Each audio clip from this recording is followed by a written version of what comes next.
how to accept who we are in this moment. It's brutal because a lot of us, we can't accept who we are in this moment. We can't get over who we are in this moment. We're almost like traumatized and scarred about, why has life been like this? Why are we here? There's so many good questions to ask, and there's a lot of fear within our energy field, which prevents us, most importantly, it prevents us from going down this direction, because we're so generally we're very traumatized and scarred that we don't get to ask these questions, because we're so limited within our ability to look outside of this kind of the boundaries of our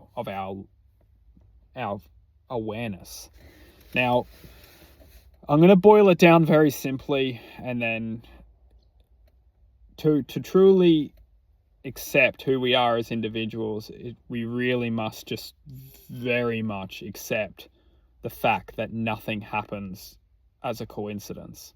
Like, everything has happened for a reason. And if we can't get over that first step, truthfully, I don't think it's possible to truly heal and accept who we are as individuals, because there is no such thing as a coincidence. Everything is a mathematical equation. Everything is a design formula, design frequency.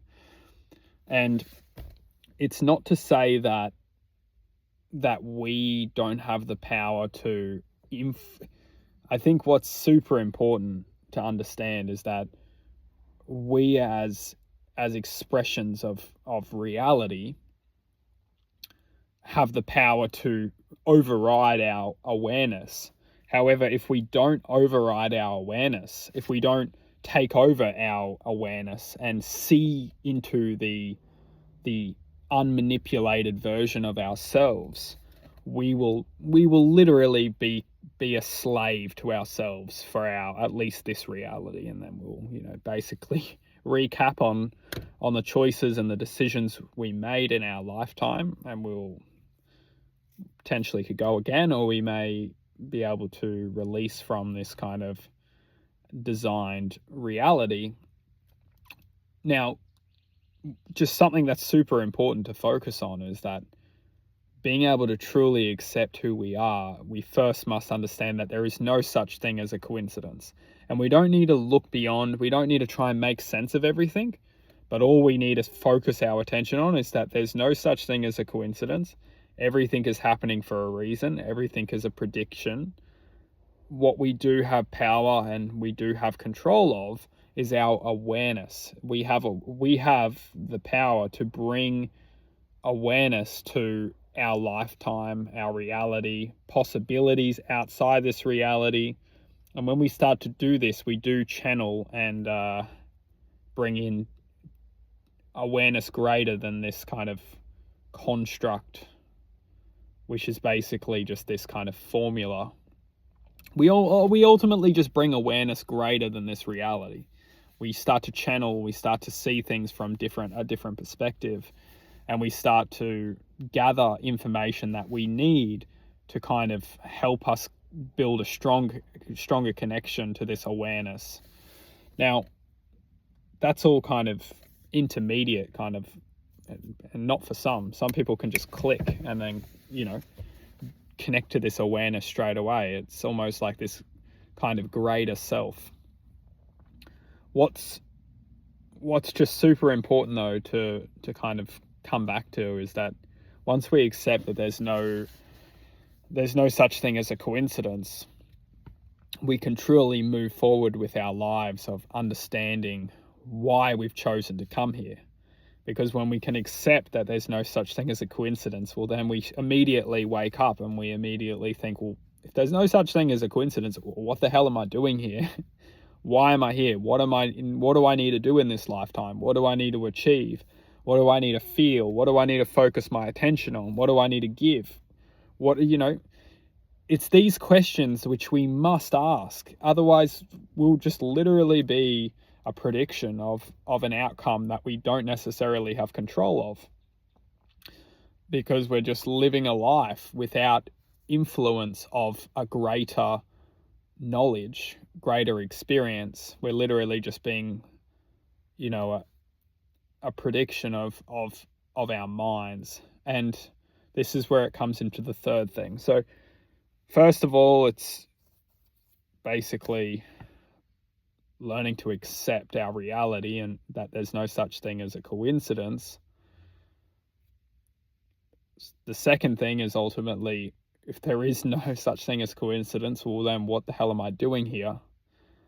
And the third thing is probably the most critical and the most important journey of our lifetime, is to learn how to remember, is learning how to understand what is it, what's the quest of my lifetime.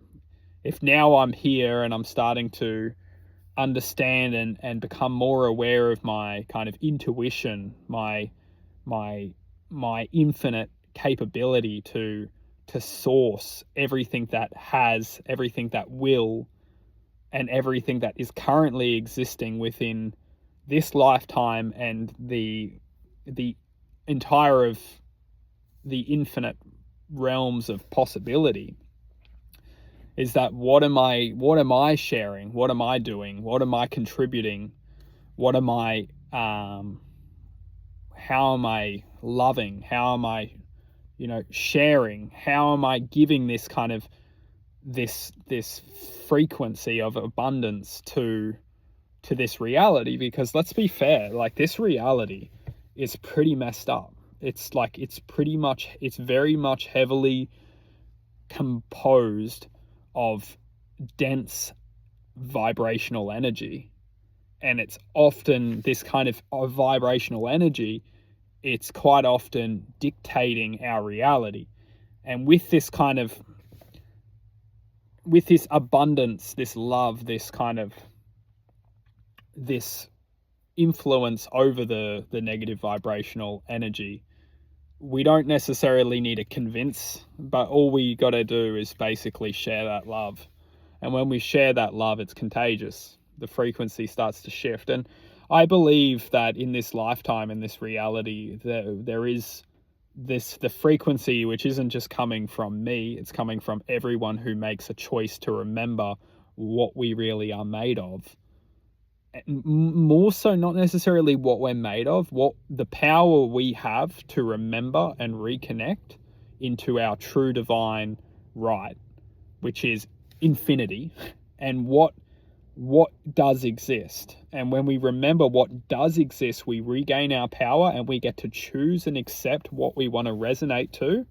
And when we start to resonate to these higher vibrating frequencies, we understand and reactivate our decisions, our choices, which ultimately influence our ability to stay in a stable connection to our mind. And that's once we start to create this stable connection with our minds and our hearts, that's when we can really dig down and hold tight, because the reality which we're living in right now, it's designed to create chaos, imbalance. It's designed, like, we may connect for a while, but it's designed to knock us for six, and to create a real instability. It's designed, this reality is designed to create these waves of chaos, because we can never really find stability. We feel connected one minute and then we're not connected the next. And that's why we've really got to learn how to, in this lifetime, to hold our ground and channel this kind of remembering of our unconditional power of life force. Oh.